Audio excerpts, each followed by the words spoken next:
ایک ایسی بلڈنگ جو بادلوں سے بھی اوپر چلی گئی اور اس کے نیچے زمین صرف ریت ہے۔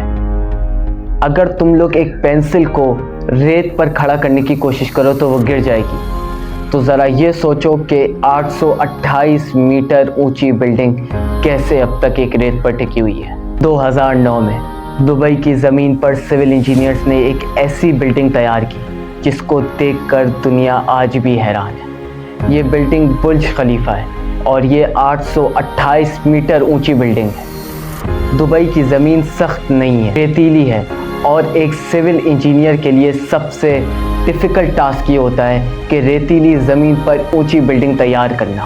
انجینئرز کا سب سے پہلا اور سب سے بڑا چیلنج یہ تھا کہ ان کو بلڈنگ کو سنک ہونے سے بچانا تھا۔ اسی لیے سول انجینئرز نے زمین کے نیچے جا کر کام کرنے کا فیصلہ کیا۔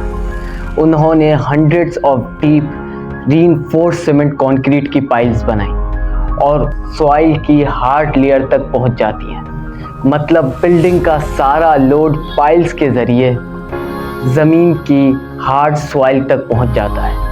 اب صرف فاؤنڈیشن کافی نہیں تھی، کیونکہ 828 میٹر اونچی بلڈنگ کے لیے ہوا سب سے زیادہ خطرناک ہوتی ہے۔ اسی لیے انجینئرز نے ایک کانکریٹ کور ڈیزائن کیا جو بلڈنگ کے سینٹر سے نکالا گیا، جس سے بلڈنگ کو سپورٹ ملی۔ آسان الفاظ میں سمجھو تو یہ برج خلیفہ کی بیک بون کی طرح کام کر رہی ہے۔ بلڈنگ کے لیے اسٹرانگ کور کانکریٹ بنانے کے باوجود بلڈنگ کو اب بھی ہوا کا خطرہ تھا، کیونکہ بلڈنگ 828 میٹر اونچی تھی۔ اسی لیے انجینئرز نے بلڈنگ کو وائی شیپ ڈیزائن کرنے کا فیصلہ کیا، کیونکہ وائی شیپ ڈیزائن بلڈنگ ہوا کو کاٹتی ہے اور لوڈ کو ڈسٹریبیوٹ کرتی ہے۔ سب سے بڑا چیلنج یہ تھا کہ 828 میٹر اونچی بلڈنگ میں اوپر کی طرف کانکریٹ کیسے پہنچایا جائے، کیونکہ نارمل طریقے سے اتنی اوپر کانکریٹ کو نہیں پہنچایا جا سکتا تھا۔ اسی لیے ہائی پاور مشینری استعمال کی گئی جو کانکریٹ کو لگاتار کنٹینیوسلی اوپر تک پہنچا رہے تھے، اور اس طرح سے دنیا کی سب سے اونچی بلڈنگ برج خلیفہ تیار کی گئی۔